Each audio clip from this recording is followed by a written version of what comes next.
যায়নি। তার জন্য আমাদের যারা বিয়াসী দারুসুলামের পক্ষ থেকে আমি ক্ষমা চেয়ে নিচ্ছি।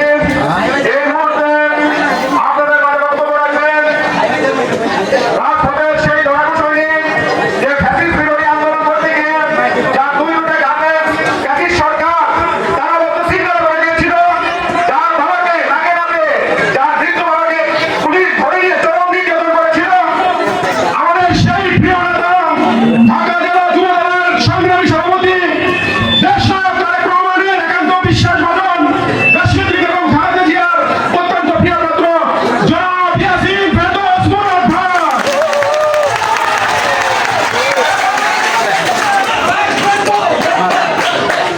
বিসমিল্লাহির রহমানির রহিম।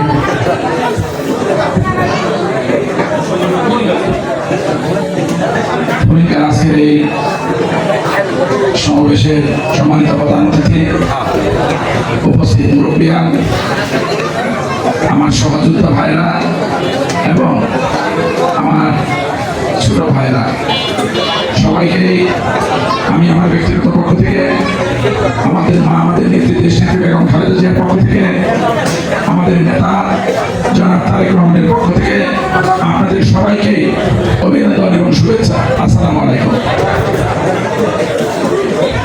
আমরা আজকে ধামরাইতে গত কয়েকটা দিন যাবৎ প্রত্যেকটা জায়গায়, প্রত্যেকটা ইউনিয়নে, পৌরসভায়, গ্রামে গ্রামে ওয়ার্ডের সামনে, আমি বেশি কথা বলবো না, আপনারা অনেকক্ষণ বসে আছেন, আমার আরো কয়েকটা প্রোগ্রাম আছে, এর জন্য আমি আপনাদের কাছে যে বিলম্ব হয়েছে তার জন্য আমি ক্ষমা প্রার্থনা করছি। আমি এসেছি আমাদের মা, আমাদের নেত্রী দেশনেত্রী বেগম খালেদা জিয়ার জন্য দোয়া করার জন্য। তিনি অত্যন্ত অসুস্থ।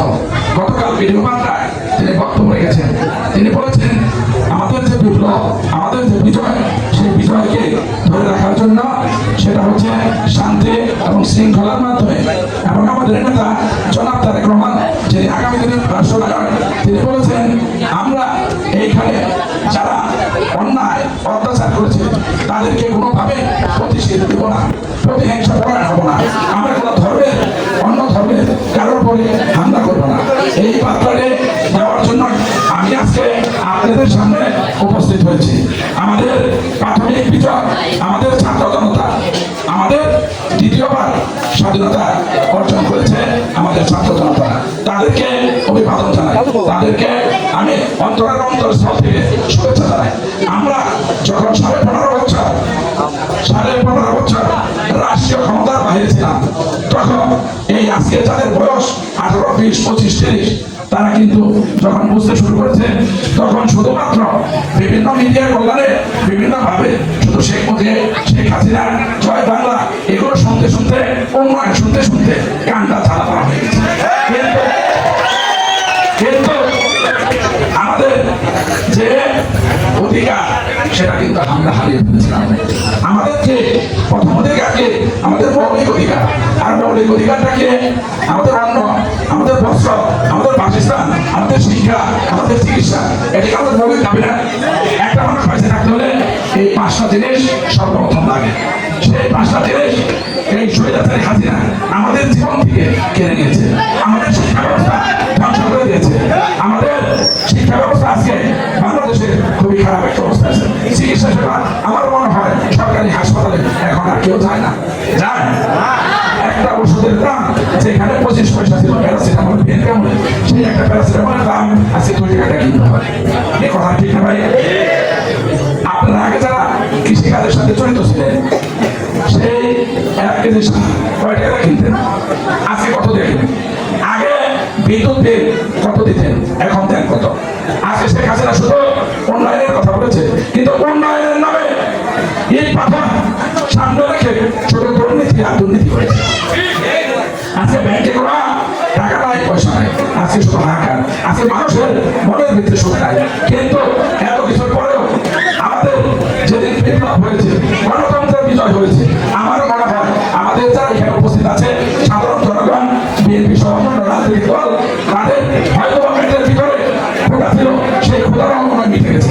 যাদের চোখে ঘুম ছিল না, তাদের কিন্তু ঘুমটা কিন্তু আজকে এসেছে, তাই না ভাই? আজকে শান্তি থাকেন না, শান্তি থাকেন না, এই শান্তির জন্য দরকার অবিলম্বে নিরপেক্ষ তত্ত্বাবধায়ক সরকারের অধীনে একটি সুষ্ঠু সুন্দর একটা নির্বাচন।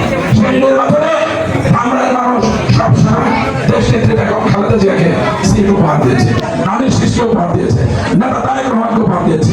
দেশ নেত্রী বেগম খালেদা জিয়া আপনাদের অত্যন্ত শ্রদ্ধা করে সম্মান করে ধামরাইতে এসেছে। শহীদ রাষ্ট্রপতি জিয়া রহমান ধামরাইতে এসেছে, আছে না? আছে না? খালেদা জিয়া আছে না? শেখ হাসিনা কি বাংলাদেশে ধামরাইতে কখন আসছে? সরকার প্রধান না বলে আসলে কিন্তু খালেদা জিয়া আসছে। রাষ্ট্রপতি জিয়া রহমান ধামরাইতে সর্বপ্রথম পল্লী বিদ্যুতের উদ্বোধন করেছে ধামরাই থেকে। কর্মসূচি ধামরাইতে করেছে শহীদ রাষ্ট্রপতি জিয়া রহমান। এই জিনিসগুলো আপনারা সকলে জানেন। তাই আমি বলবো, আমার যেহেতু সময় স্বল্পতা, আমি আপনাদের কাছে ক্ষমা চেয়ে নিচ্ছি। আমি শুধু একটি কথা বলবো, একটি বার্তাই দেবো, কুকুর আর মানুষের মধ্যে কিন্তু পার্থক্য আছে। কুকুর মানুষের পায়ে কামড় দেয় আর মানুষ কুকুরকে কামড় দেয় না। যারা এই পূর্ববর্তী সরকার ছিল তারা হলো কুত্তা, তারা পালিয়ে গেছে। আর সামনে জনগণের কাছে আমরা আসতেছি, কারণ এই দেশে যতবার গণতন্ত্র ব্যাহত হয়েছে প্রত্যেকটা বার শেখ হাসিনা, শেখ মুজিব তার বাপ আর মেয়ে বাংলাদেশের গণতন্ত্রকে কবর রচনা করেছে। খালেদা জিয়া গণতন্ত্র পুনরুদ্ধার করেছে, সংবাদপত্রের স্বাধীনতা এনেছে, মৌলিক অধিকার ফেরত এনেছে। সবকিছু বিবেচনা করে আপনারা প্রত্যেকে দেশ নেত্রী বেগম খালেদা জিয়া, শহীদ জিয়ার আদর্শ, আগামী দিনের রাষ্ট্রনায়ক তারেক রহমানের এক একজন নেতৃত্ব দেবেন। এইটাই হলো আমার আজকে এখানে আসা লক্ষ্য এবং উদ্দেশ্য। আপনারা সকলে তারেক রহমানের মতো এক একজন ভূমিকা রাখবেন। সকলে আপনারা যে হিন্দু সম্প্রদায় আছে তাদের পাশে দাঁড়ান, হিন্দু সম্প্রদায়ের পাশে দাঁড়াবেন না, দাঁড়াবেন না, তাদের উপর আক্রমণ করতে দেবেন না, দেবেন না। কারণ আমরা মুসলমান, যখন ইন্ডিয়া বা ফিলিস্তিনে যখন আমাদের মুসলমানদের উপর আঘাত আসতেছে তখন কি আমাদের খারাপ লাগতেছে না? রক্ত খরচ হচ্ছে না? মুসলমান হিসেবে যদি হিন্দুদের উপরে যদি আক্রমণ হয় তাহলে তাদেরও কিন্তু রক্ত করবে, তাদের কিন্তু অনেক বেশি কষ্ট থাকবো। অতএব এই কাজটা আমরা মুসলমান হিসেবে, আমরা নবী করিম সাল্লাল্লাহু আলাইহি সাল্লামের উম্মত হিসেবে আমরা সেটা কখনো কোনোদিন করতে পারি না। আমরা ইসলাম যারা ইসলাম ধর্মকে বিশ্বাস করি তারা কিন্তু শান্তিতে বিশ্বাস করি। এটাই হচ্ছে ইসলাম ধর্মের সর্বপ্রথম মূলমন্ত্র। তাই আমি বলবো, আমরা যারা মুসলমান ভাই আছে প্রত্যেকে তাদের পাশে দাঁড়াবো, তাদেরকে সাহায্য সহযোগিতা করবো, তাদের পরিবারের পাশে দাঁড়াবো, তাদের সম্পদকে রক্ষা করবো। এটাই হবে আমাদের সর্বপ্রথম অঙ্গীকার।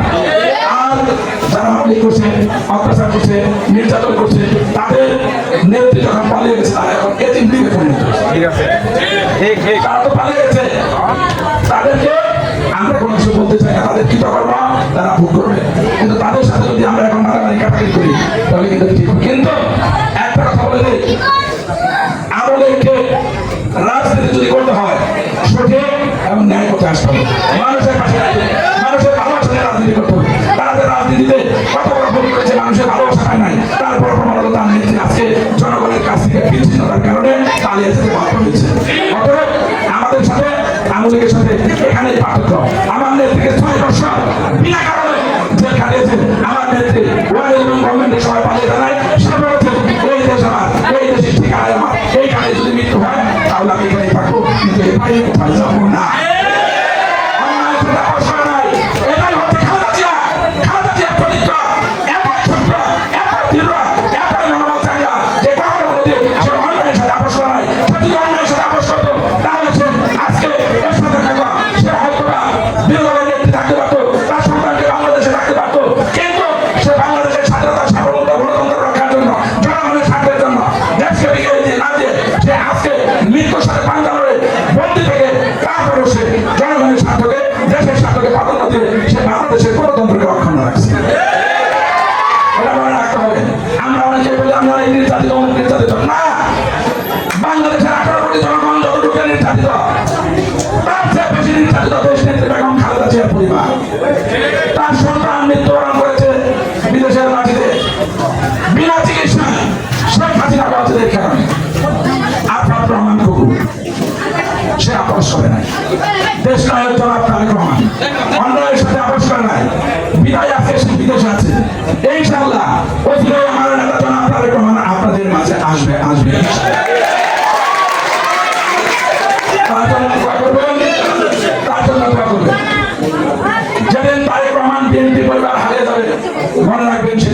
বাংলাদেশের গণতন্ত্র হারিয়ে যাবে। এই কথাটা সবসময় মনে রাখবেন। গণতন্ত্র, স্বাধীনতা, সার্বভৌমত্ব, ভোটের অধিকার, মানব অধিকার সবকিছু অঙ্গ অঙ্গিভাবে জড়িত শহীদ রাষ্ট্রপতি জিয়াউর রহমান পরিবারের সাথে। সেই কথা মাথায় রেখে সবাই ঐক্যবদ্ধভাবে দেশ নেত্রী বেগম খালেদা জিয়ার জন্য দোয়া করবেন। তারুণ্যের অহংকার আমাদের অভিভাবক তারেক রহমানের জন্য দোয়া করবেন। তার নেতৃত্বে যেন বাংলাদেশের জাতীয়তাবাদের সরকার প্রতিষ্ঠিত হয়, আপনাদের ভোটের অধিকার প্রতিষ্ঠা হয়, মানব অধিকার প্রতিষ্ঠা হয়, গণতন্ত্র সুসংহত হয়, উন্নয়ন উৎপাদন হয়। এই প্রত্যাশা ব্যক্ত করে সকলকে ধন্যবাদ জানিয়ে আমি আমার বক্তব্য শেষ করছি। বাংলাদেশ জিন্দাবাদ, শহীদ জিয়া মরহুম দেশ নেত্রী বেগম খালেদা জিয়া জিন্দাবাদ, আগামী দিনের রাষ্ট্রনায়ক জনাব তারেক রহমান জিন্দাবাদ। সকলকে ধন্যবাদ। আসসালামু আলাইকুম। সবাই একটু বসেন, আপনাদের জন্য একটু কমলা ব্যবস্থা আছে, আপনারা না খেয়ে যাবেন না।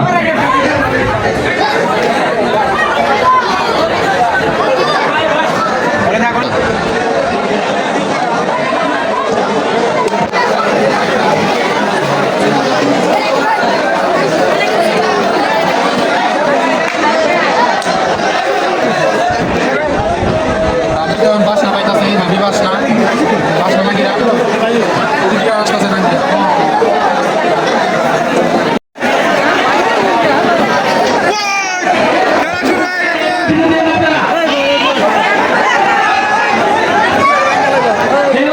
এতক্ষণ জানা হয়েছে, এখন হয়েছে তা শুরু হয়ে গেছে, খেলা শুরু হয়ে গেছে। এখন দেখতে পাবেন খেলা আর খেলা। বসে আছি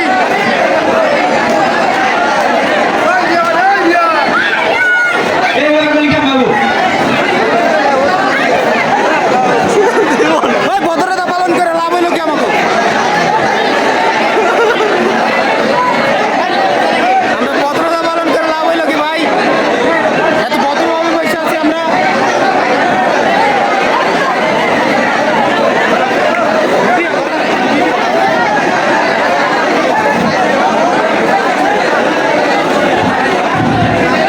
আপনারা জায়গা ফেরত দিয়েছেন, যারা আসলে বসেন একাই আপনাদের জিনিস থাকবো। আপনারা উঠে যান, আপনারা জায়গা উঠে না। আপনারা যার যার জায়গায় বসেন, আপনাদের খাওয়া চলে যাবে আপনাদের জায়গায়।